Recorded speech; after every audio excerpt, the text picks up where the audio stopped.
Good morning. मैं doctor Sanjeev Kumar Sunshine hospital Gachibowli से बोल रहा हूँ। आज अगर लोगों के घर में कुछ लोग पॉजिटिव पेशेंट्स आ गए हैं और उनको डर लग रहा है कि हम घर में कैसे इलाज करेंगे या हॉस्पिटल जाके एडमिट कराएं और हॉस्पिटल में बेड नहीं मिल रहे हैं, तो घर में इन लोगों का कैसे केयर करना है और कैसे इंतजाम करना है, मैं आपको 2 मिनट में दिखाऊंगा। हम अपने घर में 3 सेक्शन बनाएंगे। ये है हमारे घर का पहला सेक्शन।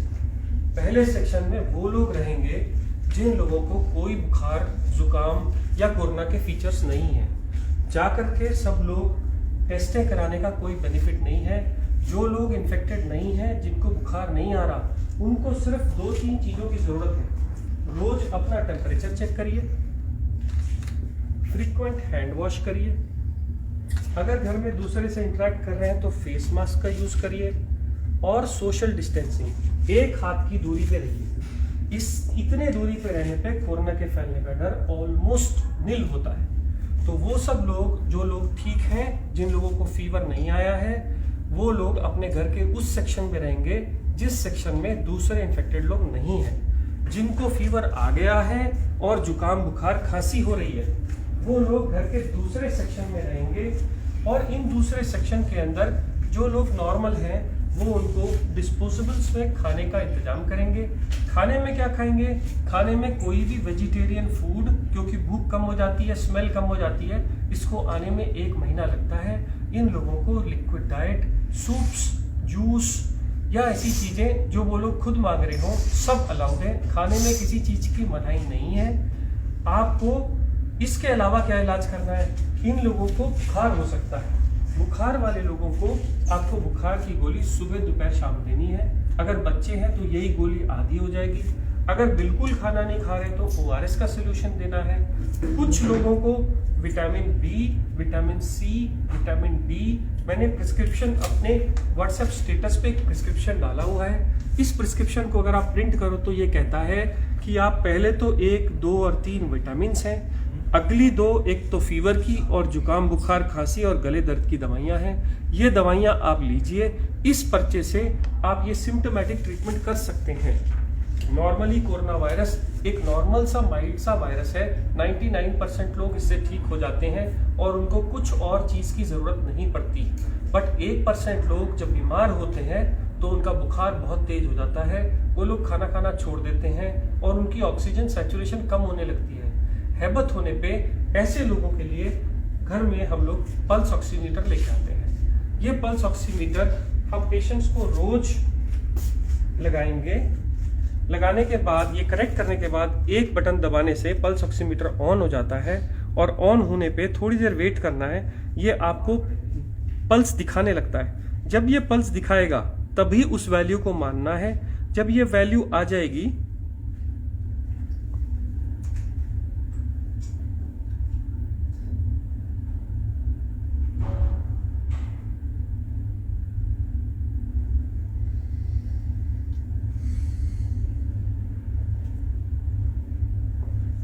तो ऑक्सीजन सैचुरेशन 100% बता रहा है। 90 से कम है तो ये पेशेंट सिक हैं। अगर 90 से ज़्यादा है तो डरने की बात नहीं है। मैंने इतनी देर इसलिए वेट किया क्योंकि पल्स ऑक्सीमीटर लगभग 30 सेकंड ले जाता है नॉर्मल सैचुरेशन बताने के लिए। अब मान लीजिए अगर ये लोग 90 से कम ऑक्सीजन पे आ गए हैं, अब इनको हॉस्पिटल की फैसिलिटी पे ले जा रहे हैं पर बेड नहीं मिल रहे, तो हम क्या करें? तो हम अपने घर का एक और सेक्शन सिक पेशेंट्स के लिए तैयार करेंगे, जिनकी एंट्री, जिसमें नॉर्मल लोग कोई भी एंटर नहीं करेंगे, और इन सब लोगों को हम 14 दिन के लिए आइसोलेट करेंगे। मान लीजिए अगर ये पेशेंट है और मुझे इनकी केयर करनी है, तो जो बहुत ज़रूरी वाली चीज़ें मैं आपको बताता हूँ। जब भी आप इस कमरे में जाएंगे तो आप एक बड़ा कपड़ा या कोई भी गाउन, जिससे कि आपके कपड़े इन्फेक्ट ना हो जाएं, वो गाउन पहनेंगे। गाउन के ऊपर मास्क, गाउन पहन के आपका ये पूरा एरिया कवर हो गया। अब आप इसके ऊपर एक नॉर्मल कोई भी मास्क या N95 मास्क लगा सकते हैं। ध्यान ये रखना है कि इन मास्क को इधर की तरफ हाथ से नहीं छूना। छूने के बाद स्टेरलाइज करना है, आंख में नहीं लगाना। आप सिंपल मास्क भी यूज कर सकते हैं, बट इसको रोज डिस्कार्ड करिए। अब क्योंकि ये इन्फेक्टेड जोन है, इसलिए मार्केट में ये प्लास्टिक की बनी शील्ड्स मिलती हैं। इसको अगर आप लगा लेंगे तो आपके सिक्रीशंस बाहर नहीं जाएंगे। ऐसे ही ये मरीज भी मास्क लगाएगा और ये भी शील्ड डालेगा। इससे क्या होगा, इससे उसके सिक्रीशंस और आपके सिक्रीशंस मिल नहीं सकते, आपको इन्फेक्शन होने का चांस बहुत कम हो जाता है। इस आदमी के साथ अगर आप टाइम बिताना चाहते हैं तो सोशल डिस्टेंसिंग के हिसाब से इससे ज़्यादा टाइम नहीं, ज़्यादा 5 मिनट से ज़्यादा टाइम ना बताइए। उनको खाने के लिए डिस्पोजेबल्स का खाने में दीजिए। जैसे मैंने पहले बताया, खाने में आप सब कुछ दे सकते हैं। अब इन लोगों की केयर करते समय याद रखिए कि वो लोग खूब हैंड सैनिटाइजर्स या सोप का इस्तेमाल करें। इसके अलावा आप जब भी इन लोगों का सेवा करेंगे तो आप ग्लव का यूज करेंगे। हर बार ग्लव्स को डालने के बाद ही आप पेशेंट को टच करेंगे। ये ग्लव अगर कपड़े के यूज कर रहे हैं घर के बने हुए, तो हर बार उनको घर से बाहर जाने के बाद उनको वॉश किया जाएगा। अगर डिस्पोजेबल यूज कर रहे हैं तो हर बार यूज करने के बाद थ्रो कर दिए जाएंगे। अब अगर आप ऐसी कंडीशन में उस पेशेंट के साथ उसके केयर करते हैं, उसको खाना देते हैं, उसके ऑक्सीजन लगाते हैं या जो भी कुछ कर रहे हैं, आपको इन्फेक्शन आने का चांस कम हो जाता है। मान लीजिए अब ये पेशेंट का मैंने ऑक्सीजन सैचुरेशन चेक किया और ये 90 से कम था। मैंने पल्स ऑक्सीमीटर लगाया और ये पल्स ऑक्सीमीटर लगा के रहने दिया। ये पेशेंट को फीवर भी आ रहा है, इसका ऑक्सीजन भी कम है, तो मैं क्या करूंगा, मैं पल्स ऑक्सीमीटर को लगा ही रहने दूंगा। और ऐसा सिलेंडर मार्केट से मिल जाता है, इसके रीफिल हो जाता है, 400 रुपये पर रीफिल लेता है, 1 महीना चलता है। इसमें एक नॉब रहती है, ये नॉब को अगर आप ऑन करेंगे तो ये लीटर्स बताता है कितने लीटर पे चल रहा है। 5 लीटर पे जनरली जब भी होता है तो ऐसे छोटे नेजल प्रॉन्ग्स हम पेशेंट को लगा सकते हैं।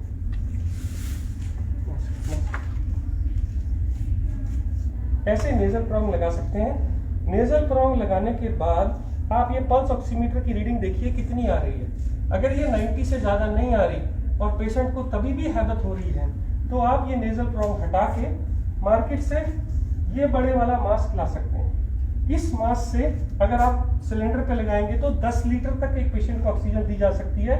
तब आप ऑक्सीजन चेक करिए, 5 मिनट वेट करिए ऑक्सीजन देके। इसके बाद भी अगर ऑक्सीजन इंप्रूव नहीं हो रही तो आपके पास लास्ट ऑप्शन बचती है हाई फ्लो ऑक्सीजन मास्क। ये मास्क के साथ एक गुब्बारा लगा रहता है, इसको जैसे ही हम ऑक्सीजन से कनेक्ट करते हैं तो ये ऑक्सीजन एक्स्ट्रा देता है और इसमें आप 15 लीटर तक ऑक्सीजन भर सकते हैं। ये गुब्बारा भर जाने के बाद जब आप लगाते हैं तो पेशेंट की हैबत या ऑक्सीजन सैचुरेशन इंप्रूव कर जाती है। इसको लगाने के बाद आप सैचुरेशन को देखते जाइए, जब वो 90 से ऊपर हो जाए उसको ऐसे ही रहने दीजिए। दिन में ये लोग मास्क 3 से 4 घंटे लगा सकते हैं और जैसे अगर हैबत होने लगे तो छोटे मास्क पे आ सकते हैं। और अगर हो सके तो सोते वक्त बेड एंड को थोड़ा ऊंचा करके रखिए। अब इस कमरे की सेफ्टी के लिए कि इन्फेक्शन बाहर न जाए, घर का बना फिनाइल या कोई भी एंटीसेप्टिक सोल्यूशन से घर का पोछा मारिए। अब आप इस कमरे से जब बाहर आने लगे तो आपको सबसे पहला काम क्या करना है, ग्लव उतार के डस्टबिन में फेंक देने हैं और ये गाउन निकाल के आपको बाहर नहीं जाना। आप ये गाउन को हटा के उसी कमरे में छोड़ देंगे, मास्क शील्ड्स उसी कमरे में छोड़ देंगे और हैंड वॉश करके आप पूरा हैंड वॉश करके इस कमरे से बाहर आएंगे। 14 दिन तक अगर इन लोगों की ऐसे ही सेवा करी जाए तो ये लोग इम्प्रूव हो जाते हैं। अब इन लोगों की दवाइयों का क्या, मैंने जैसे पहले बताया था, मैंने अपने व्हाट्सएप स्टेटस पे एक और ट्रीटमेंट डाला है। ये ट्रीटमेंट उन लोगों के लिए है जिनको बेड्स नहीं मिल रहे, हॉस्पिटल फैसिलिटी नहीं है और दवाई देने का और कोई इंतजाम नहीं है। तो आप पुराने ट्रीटमेंट की तरह देखिए, ऊपर मैंने 4 मल्टीविटामिन लिखे हैं, उसके नीचे मैंने भूख लगने का सिरप लिखा है, नीचे हमने जो दवाइयाँ लिखी हैं वो सिम्टोमेटिक इलाज के लिए हैं, जैसे कि डेरिफिलिन, जैसे कि मॉन्टेलुकास्ट मैंने पहले बताई। इसके अलावा जो नीचे आने वाले इंजेक्शन या एंटीबायोटिक्स हैं जो डॉक्टर की गाइडेंस में लेने चाहिए, वो एक तो है डॉक्सीसाइक्लिन, सुबह शाम 5 दिन के लिए 10 गोलियां, ये लोग इतनी देर में इंप्रूव कर जाते हैं। और दूसरे हैं 2 इंजेक्शन एक इंजेक्शन है ब्लड थिनर का, क्योंकि कहा गया है कि ऐसे लोगों को क्लॉट्स बन जाते हैं, इसलिए ये इंजेक्शन सुबह शाम देना है डॉक्टर की गाइडेंस में। और एक स्टेरॉइड का इंजेक्शन 10 रुपए का डेक्सामेथासोन जो दिन में एक बार लगेगा सुबह। अगर ये इंजेक्शन आपके पास में आपके घर का डॉक्टर लगा देता है तो आपको हॉस्पिटल के खर्चे या हॉस्पिटल के बेड अगर नहीं अवेलेबल हैं तो भी आप इंतजाम कर सकते हैं। कुछ लोग बोलते हैं हमारे पास इंजेक्शन की कोई भी सहूलियत नहीं है, कोई भी डॉक्टर नहीं आ रहा है, तो मैंने एक ब्लड थिनर एपिक्साबैन और एक स्टेरॉइड ओरल मिथाइल प्रेडनिसोलोन भी रखा है। आप इसको भी प्रिस्क्रिप्शन के हिसाब से प्रिंट करके ले सकते हैं। इतना सेटअप अगर आपके घर में है तो ये आईसीयू का काम करेगा।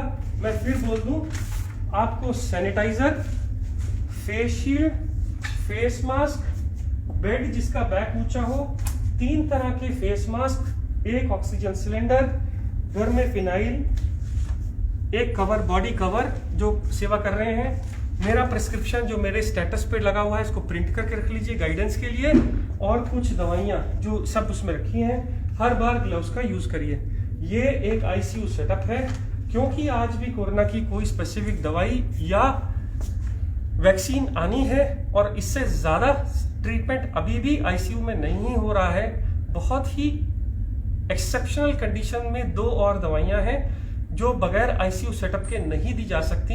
ये 99% इलाज हर लोगों तक अगर पहुंच जाए तो वो लोग जिनको मेडिकल सेवा अभी भी उपलब्ध नहीं है वो लोग अपनी सेवा या अपने घर वालों की सेवा कर सकते हैं। मैं doctor Sanjeev Kumar Sunshine hospital से बोल रहा हूँ।